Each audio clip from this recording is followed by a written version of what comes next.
Next-generation sequencing method, or high-throughput sequencing method, is a modern sequencing platforms. Sequence millions of nucleic acid fragments in parallel.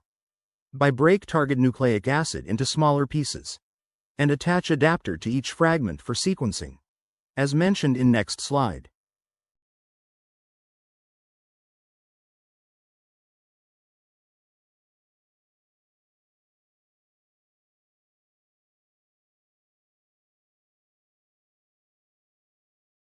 Next-generation sequencing method.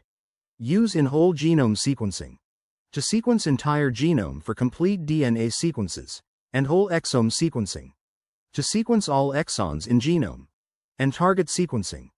To sequence specific genes, and RNA sequencing, or transcriptome sequencing.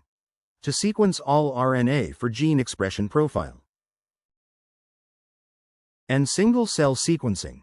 To sequence single cell to understand biological processes, and epigenetic sequencing, to examine modifications that affect gene activity, without altering DNA sequencing, as DNA methylation, and proteomic sequencing, to enable precise protein quantification.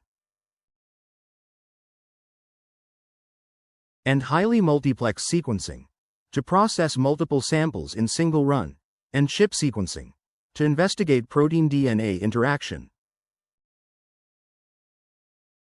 continuously. This slide referred to platforms for next-generation sequencing method. As we show, each platform has unique applications in scientific research. So, next-generation sequencing method. Initiate by DNA or RNA extraction and library preparation. In process of fragmentation by fragment DNA or RNA into shorter sequences.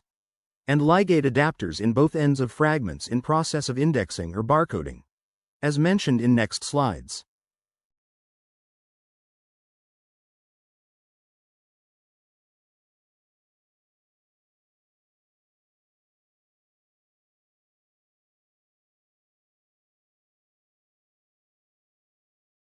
And cluster generation. By bind fragments to flow cell, and undergo bridge amplification to form clusters. For sequencing by using massively parallel sequencing platforms, and data analysis. By align output sequence to reference sequence, as mentioned in next slides.